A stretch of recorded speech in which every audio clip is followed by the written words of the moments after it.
Tabani was actually created in 1989 by my father in Pakistan. As you mentioned, there's no post-handover payment plans now. So most projects launched in the last 4 years have a chunk of payment on the handover. Are you having or seeing any concern with maybe certain people not being able to make that payment for the large amounts on the handover? So Jade, you and I, obviously, we met the first time in one of your previous company offices. You know, starting from 1989, your family in the business. So, you know, obviously you're a bit older than that, but... Yeah.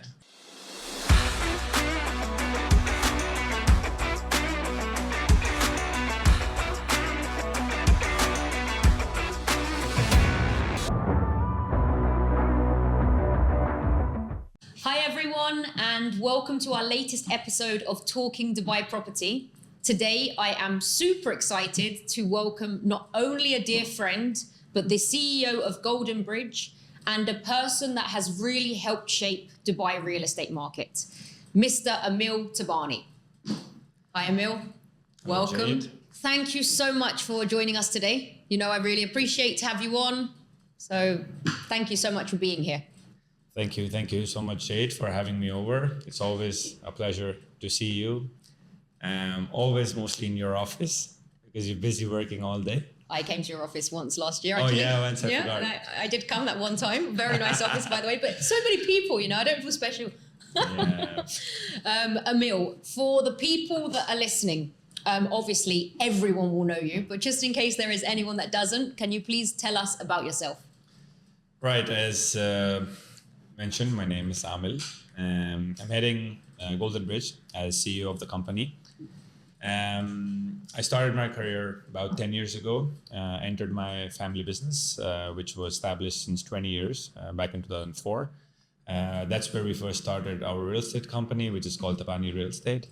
And then later we entered into a venture for a development company, that's Prescott Development. And over the time, we opened other companies, different offices in different countries. At the moment, as a family, we have about 7 or 8 companies in total, located in Pakistan, Canada, and Dubai. I mostly take care of the sales of the company. As Tabani now, I'm more of a board member. So we have a team, head of sales, a lot of seniors in the company, and they're taking care mostly of the business. I just look at the numbers. That's the best part that you can achieve as a real estate person. As for Golden Bridge, I would say it's a fairly new company. We just established it about 2.5 years ago. And that company basically takes care of exclusive project sales for different developers.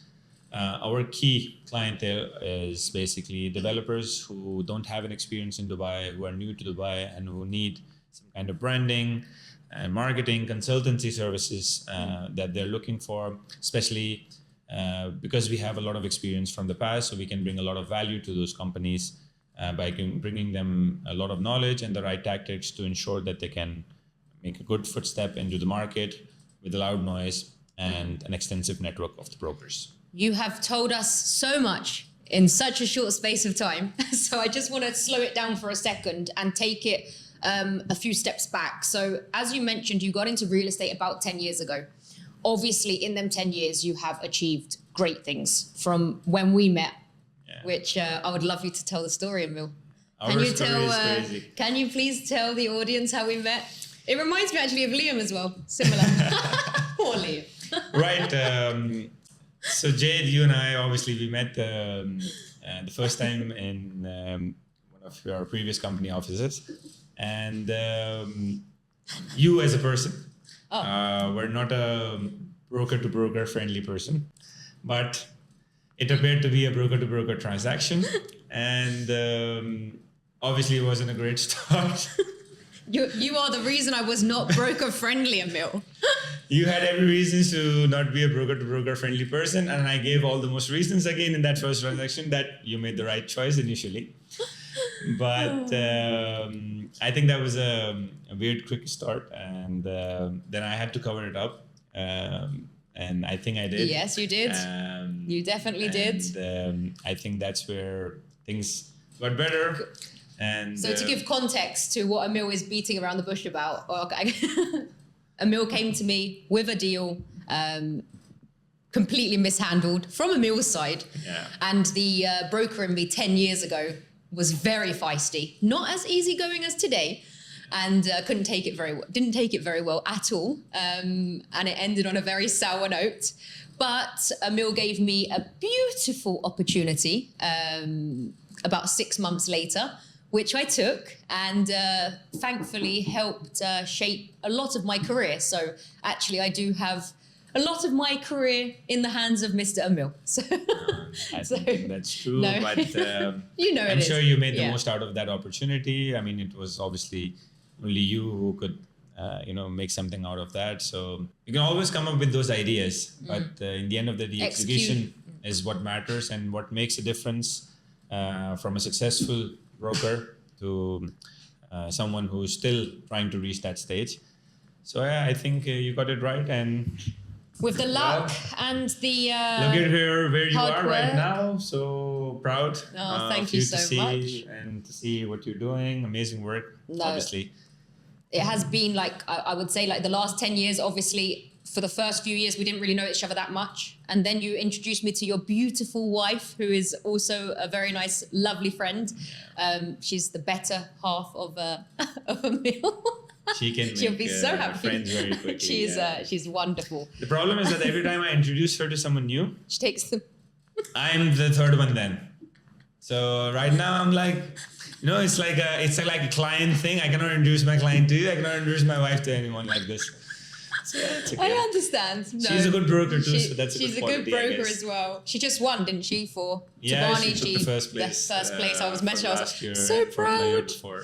Bless her. It's so good that I feel like one thing that I really admire about you both is the balance that you have between what you do in the market. Both of you are doing incredible, but you still balance and have fun and have kids and live a normal life. Yeah, we have a very good life and very balanced, I would say. Everything's been taken care of. I think she's the powerhouse in here. So all credit, I would say, most of the credit would go to her. So yeah. She'll be so Good. happy. But I totally agree. So, Aamil, you 10 years now. So you mentioned a few things. You mentioned that Tabani Real Estate was created by your family. How many years ago?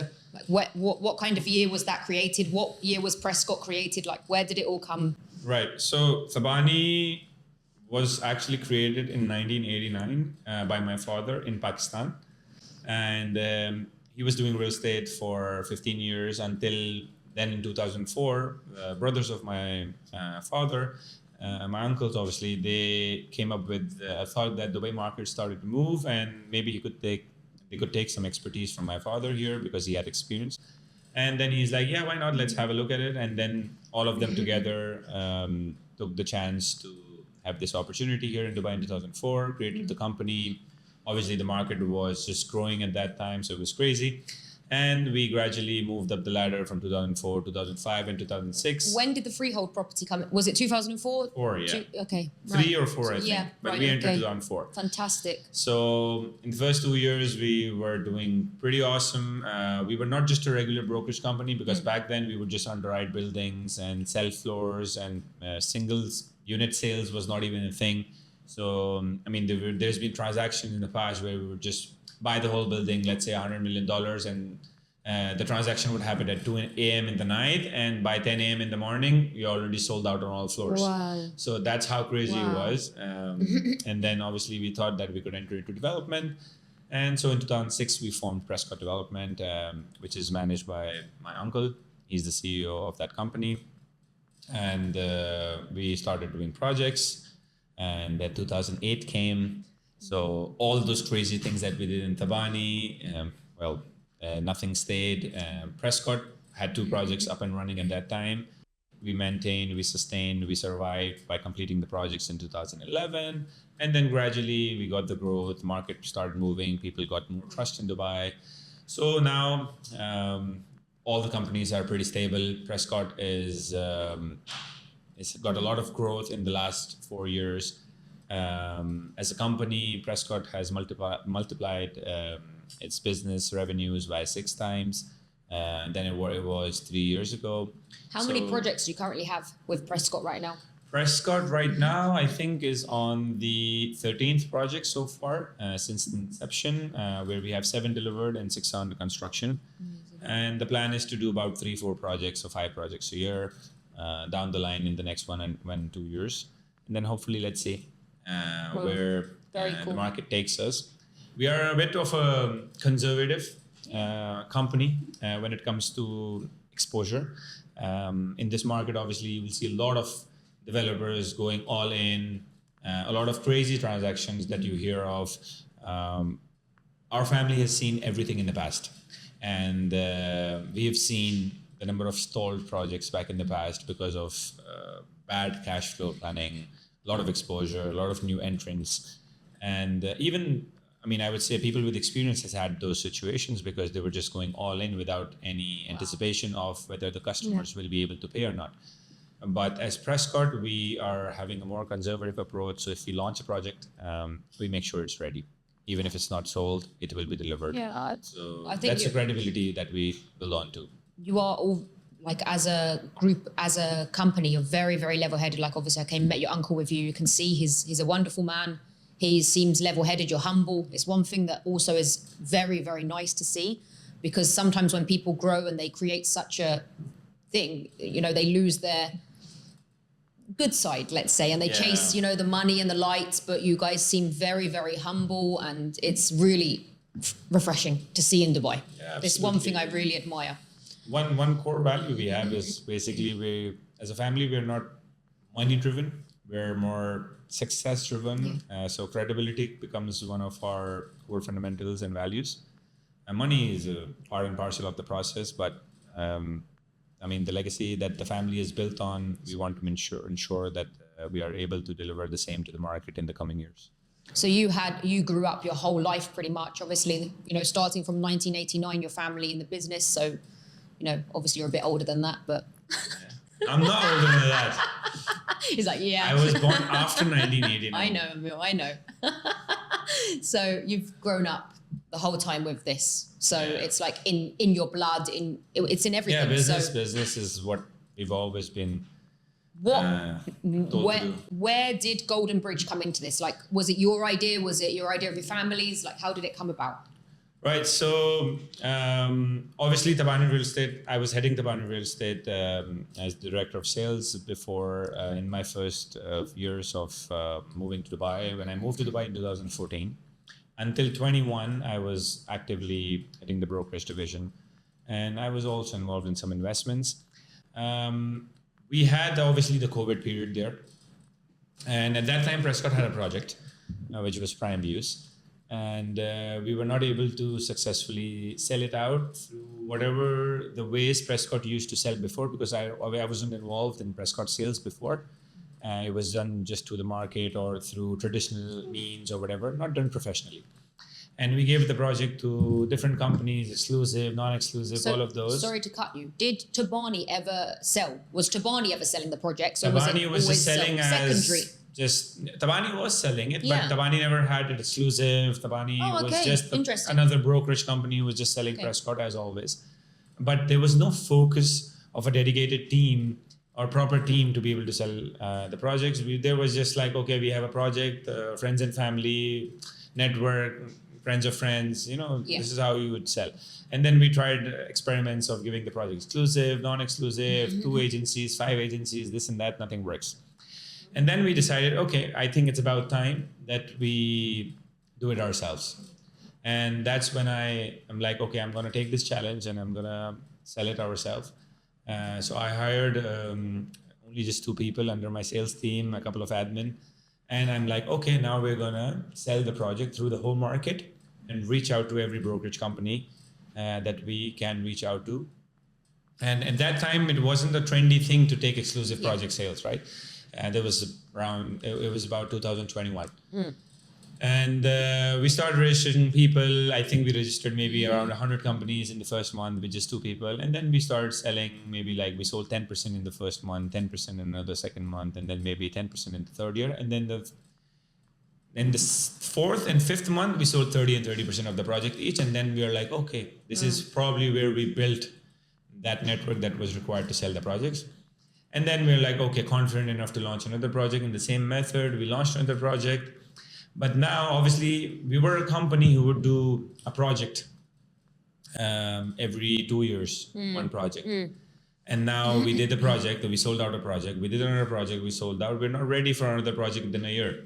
And that's when I came up with the idea, okay, what do I do in the middle? If I have to do this religiously, I need to be busy with something like that. Sure. And that's when I'm like, okay, I'm gonna enter into this business, which is still niche. And we signed up a developer. Our first non-Prescott developer was Imtiaz Developments. We launched their project in Furjan, then we launched another project in GVC, another one in JVC, and then one more. We did some sales in another one. So we did 3 or 4 projects for them. And then that's where we started getting more interest from different developers who wanted to come up with this idea. Obviously, people who we knew, people who had the confidence, people who knew, who trusted us with everything that we would suggest. Because the thing is that Golden Bridge, at the moment right now, we've done we've sold around 2,000 units in the last 2.5 years. And I think the total count of projects about 13 or 12. And the most important part that people value when they get associated to us is when we take on the sales of the project, every step that we take in order to make sure that the project is sold out is thought as a developer. So I don't take on a project and say that, oh, I got the project, I need to do whatever I need to do to sell it off. It has to be developer friendly. It has to be customer friendly. It has to be agent friendly. The product design, the prices, the payment plans, everything is done in such a way to ensure that it's giving value to all the stakeholders. I get offers of different developers to take on their projects with some weird designs and weird prices and all of those things, and they were ready to pay higher commissions. I'm like, sorry guys, that's not the credibility that I have. If I have to launch something, I have to believe in it. Otherwise, I wouldn't take it. Good for you. It's very important because also you're creating something that people are always going to trust and rely on. So if they see you failed or you didn't follow through on something, it looks bad on you at the end of the day as a company. So you need to take on what because I had situations where a lot of agencies, we're a B2B company, so we only deal with brokers. Sure. We don't deal with clients directly. Golden Bridge does not deal with any clients. Oh, okay. Interesting. And it only deals with brokers. And with brokers, when it comes to anything other than Prescott, when we launched, they're like, Aamil, we don't know who this developer is, because every time we launch something from other than Prescott, because we manage 4 developers, it was a new developer. And they're like, Aamil, who is this? What is this? And I'm like, I've done the due diligence. You're betting on me. Trust me. Exactly. You and your clients will make money on it, and you go ahead with it. And that's what they did. And every time a new developer launched something, they entered with the right price and terms. All of those projects are having those capital appreciations. And I think one of the finest examples that I have right now is after Prescott would be Imtiaz Developments. Look at the vision of that gentleman there and what he's done to the company, and obviously it started with us, but again we gave him a little bit of a platform and the idea, and in the end of the day, as I mentioned earlier, it's the execution that matters later. So all those people, obviously, I'm so happy to see them prosper. And knowing that you were a part of it, also it's like it gives us a great feeling that we were the stepping stone in the journey. Yeah, is that right? True. Stepping stone. Yeah, you were a stepping stone, or you were the catapult, whichever you want to be. Yeah. But no, it's really, really nice. So with Golden Bridge right now, how many projects do you have? I know you're planning to launch something all the time. You're launching. I can't keep up, Aamil. It's like literally an invitation. I'm like, if I went to all of these invites, I would not be able to work. Yeah, I know. Coming to these invites is a real challenge. Sometimes I get called to certain invitations, and then when I see traffic conditions, I'm always only comfortable when there is a driver around. But then otherwise, I just have to. You became too posh. Manage, but I have to manage. Driver. Aamil, you like driving? I consider, but there's only been once ever I went as a driver. Otherwise, I always drive. get stuck in the traffic, wait for the valet at the time of The delivery, at the time of receiving. It's okay. It's a normal process. Your But last again, launch. if I don't give, how am I expecting to get it back? Oh, yeah, it's I have very to true. give. Very true. Your last launch, came with Mariam and I said, let's leave now. Like I timed it perfectly. I knew we would be there, crying for like an hour. I was like, I'm out. Yeah. Bye. No, the traffic is. No, launches is becoming a good thing in Dubai. But the last launch you did at Drift looked beautiful. I was actually really sad I didn't make it. It was actually one of the best launches that we've done. It did look incredible. We're always trying to come up with a different theme. How was the parking situation there? Oh, it was very good. Okay, Drift, we amazing. didn't have any issues in the parking. It was very comfortable, and you should have made it then. Oh, it's okay. No, I've got FOMO. We have one tomorrow. Oh my goodness. Damn, talking myself right into this. So what's But yeah, how many now? We've done, as I mentioned, 12 or 13 projects so far in the last 2 years, and this year, at the moment, we have 6 confirmed, and that's for the first half.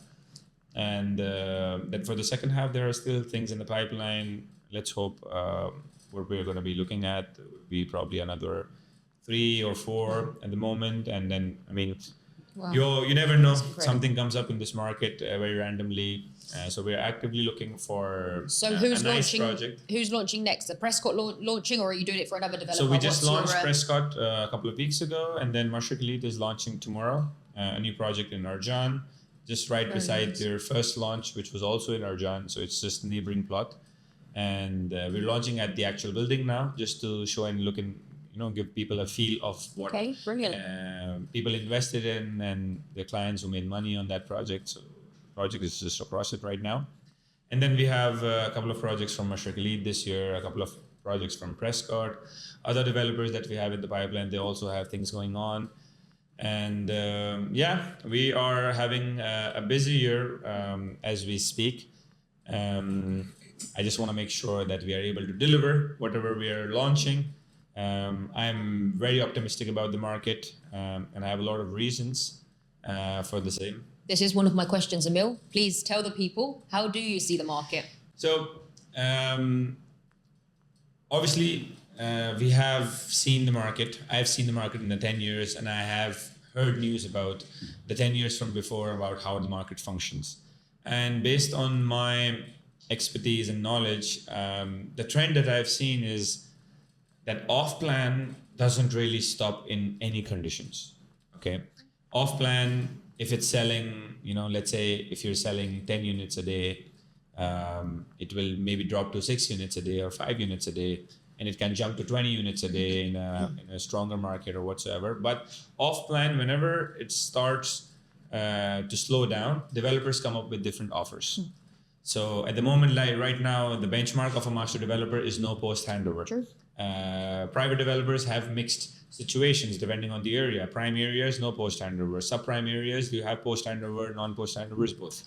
But the moment when you see that the market is having a little bit of pressure, developers will come up with offers of deal waivers, post-handover payment plans, less equity during construction, more on the post-handover, whatsoever the scenarios. And that's where the sales will start to boost up again. And people made a lot of money back in 2019 when these offers were introduced by the master developers. So whoever bought in with these offers made tons of money on their equity in the next 3 years to come when the projects were ready. And they were literally tripling their money on their investment. So I really think that this stage is not reached yet. And this stage we will reach whenever, but the market will continue to blast. Another key important point to assess the market is the ready market prices. Now, for example, given what we have as Golden Bridge, let's say, right now I have a launch tomorrow, and we will be starting price points of 1 bedroom at 1,050,000. If I go to this building, which is ready right now, the same building, I cannot find a unit below 1.2 million. Wow. So if I have the ready price at 1.2, and if the developer is ready to launch a new project at 1,050,000, it's a no-brainer. Off-plan will fly. Back in the days, let's say pre-recession, At those moments, off-plan was trading at a very high value. So if you were having a new launch at 1 million, okay, off ready was available at 800,000 Right. Okay. or even 700,000. So off-plan prices were like 20, 30, even 40% above the ready prices, and off-plan would still sell because of the offers the developers were packaging along with it. But right now, ready is more expensive than off-plan. So I don't see any reason why off-plan wouldn't sell, why ready wouldn't sell. The market will keep moving. Rental ROIs in subprime areas are about 8%, which is, where do you get this in the world? Prime areas are still at 6%. You don't get anywhere in this world. What about, obviously, as you mentioned, there's no post-handover payment plans now. So most projects launched in the last 4 years have a chunk of payment on the handover. Are you having or seeing any concern with maybe certain people not being able to make that payment for large amounts on the handover? I think there will be some liquidity crunch for these, a lot of projects that has been launched. I don't see that crunch in 2025 because you don't have a lot of deliveries in 2025. The real deliveries start 26 and 27. Yes, the end, really. So I feel that I'm anticipating that there could be some liquidity crunch in these years to come. But then again, a lot of people, when the market was moving in 2023, were against the speed of the market. And they're like, oh, this is enough. This is enough. It's a clear example of Dubai Hills. When Dubai Hills, I remember the time when you could get a villa in Fairways, custom built, for 12 or 13 million, 14 million. Yeah, long gone. And when we reached 20 million mark, there are like some people, oh, we should sell it off, and it's just too much. And how much is going to be 25 million? Right now it's 50 million for the same villa. So I feel, and I would give one important advice to all the people in real estate: don't stop when the market is giving you the opportunity. If it has to stop, forget about your last investment. That's it. True. If you stop in the middle, you don't know how long it's going to continue. So you're not going to enjoy the ride until it lasts. So if you're investing, let's say you start in 21, you made money 22, 23, 24, 25, 26, let's say even. Don't stop until your last one. That's it. And then your last one, you sit on it or you do whatever you want to do about it. But until then, you have an opportunity to buy, you have an opportunity to flip, gain your make some capital gains, reinvest with higher capital. I mean, this is a very, very good way of looking at it. I guess myself, I'm cautious. Yeah. But if you look at it that way, it is actually very, very, makes much sense because at the end of the day, you're just going to lose the last one. Yeah, it's like a trade, in stock market, you keep buying. You keep buying, and you keep selling, you keep making money. Like people made a lot of money in crypto, Wall Street, or whatever other stock markets. You keep buying, and then you have a gain, a yearly gain, and then you have a 5-year gain. So let's say you made 200% on your returns in the last 5 years, and then your last transaction cost you 25% of your overall portfolio. You still make 150%. But if you stopped at 100%, you wouldn't have made the 150 as well. So don't stop until the last second. Obviously, keep your exposures down when the market is booming, so that you don't leverage a lot. But you keep your investments in, you keep doing something. One thing that I really would not really recommend. I feel like when the market is moving and everyone's excited and making the most of the money that's coming, people take huge risks. Yeah. Now, I think that for me personally, I like a mild risk, but I am not a massive risk taker. And I think that people that are the people that can really get burnt, especially if the market turns and you're leveraged up. It's not necessarily the best way to be. So I wouldn't recommend a lot of leverage here. Given the appetite that you have for risk taking, obviously everyone needs to suit themselves. But me as a person, I wouldn't go for more than 1.5x or 1.7x than the amount I'm investing. 2x is like absolute peak for me, that if I have 50% of during construction money, I might not have the 50% of handover. Is already risky for me. I would still need to have something for that. Absolutely. That I would be planning. But other than that, yeah, I mean, you're still making money in new projects. Like You can flip a lot of projects in the market. Still, you have those opportunities. It can be more time taking now than compared to a couple of years ago, a year or two ago. But then you always have those opportunities. So keep an eye on them. One of the final questions I would like to ask you. Now, obviously, you know I've got big dreams, Aamil, and we spoke about them many times, and I'm manifesting, and I know that my big dreams will happen very, very soon. For anybody with the big dreams that are looking to start developments of their own, of course, there's certain people that don't really have the experience, like obviously you have from the background of the market. What advice would you give to anybody that may be starting to think about, a development of their own?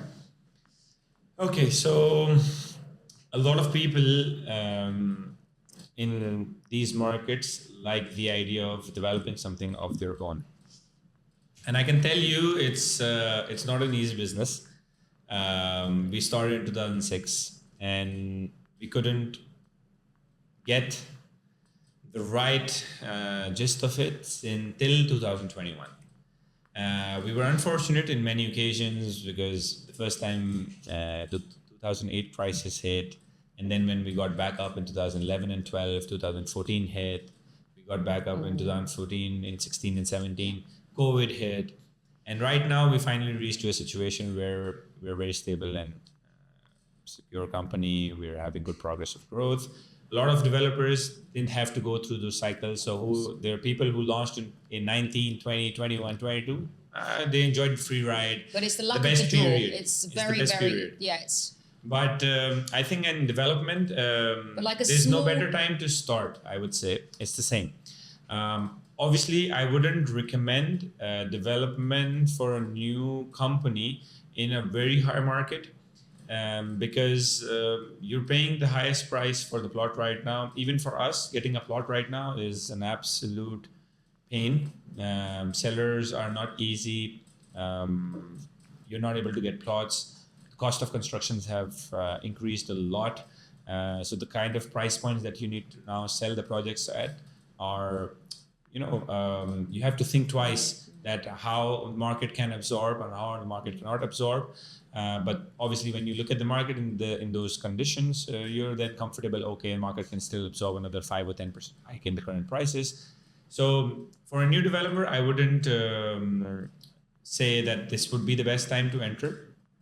But I think if the market is in a correction stage, you will find opportunities where the sellers that are very diamond hands right now will become paper hands, and that's when they will be like, okay, I want some liquidity.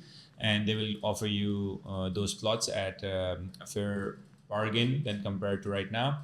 And that's when you can actually step into getting a plot, getting into the design stage, and being ready. What about newer areas? What do you see any kind of newer areas being hot right now that you see people going towards? Or I think right now, I mean, if you skip the master developments, obviously master developers always come up with lands and areas, and they just completely change the look and feel of those areas that once never existed, start becoming a community. So anything in the land areas right now is where you have options of the land from master developments. Anything in the city is now going to be an option going forward in the coming years to come. Like I would say maybe 3 years from now or 4 years from now, there will be no launches in the city, in the center of the city, because there are no plots. Okay. There are a couple of master mega plots for master developers to take, but for private developers, there's nothing left. Like all these areas are full, even to the extent that areas like JVC are majority full. Sports City has some plots, but they're not interested in selling, so they want to develop it on their own. What options do you have? You have options beyond the Emirates Road now for private developers, or you have options on Sheikh Hamdan Mill and Nahyan Street, where you have the Mark Lagoons and the Mark Hills and all of those projects. So I think you will see a shift into developments. There will be new launches down the line coming in there in that area. You will have probably one of the active areas that I would see for villas and townhouses that you will have would be MBR. And whether it's in the likes of District 1 or Nadal Shiva Gardens or Oval Gardens, I think is an underrated community as we speak right now. And this neighborhood of the whole MBR city, I think that will be the go-to area down the line because that's where they have the land. But in the city, whatever you have in the city is gold. So if you're getting a good deal in the city, I would acquire it at whatever terms. For long term, it's good value. Amazing. Okay, Mr. Aamil, I think we're about finished on all the questions. Thank you very, very, very much for coming on today. It's an absolute pleasure to have you. I wish you all the very best with every single launch, everything you have coming up. And hopefully next I can get your beautiful wife to come on my podcast. You will have a non-professional podcast. Yeah, we will. Thank you. Thank you so much, Jade, for having me over. And it was an absolute pleasure once again. Thank you, Aamil. To sit and talk with you. And looking forward to see you tomorrow. I'll try my best. I'll check the traffic before I leave the office. Thank you so much, guys, for listening. Now, should you have any inquiries at all? Sorry, one more question. Aamil, what is the starting price of your projects right now, of everything you have? What kind of price point do you start from for the listeners? All right, so we're in the affordable segment of most of the developments, and the price points that we usually have around 600, 700,000 for a studio, $1 million to 1.2 for a one bed, 2 beds about 1.5 to 1.7, and 3 beds around 1.9, 2 million mark. So for anybody listening, with starting prices from 600,000. I mean, there is no better developer at this affordable price point to go to. You should definitely get in touch with Aamil. We will add his contact details in the bio if you are interested in anything at all. Their products really are incredible, especially Prescott's. They do wonderful finishes, great spaces, great sizes. So definitely check it out if you are looking to get into the affordable segment. And thank you so much for listening. I will see you soon. Thank you.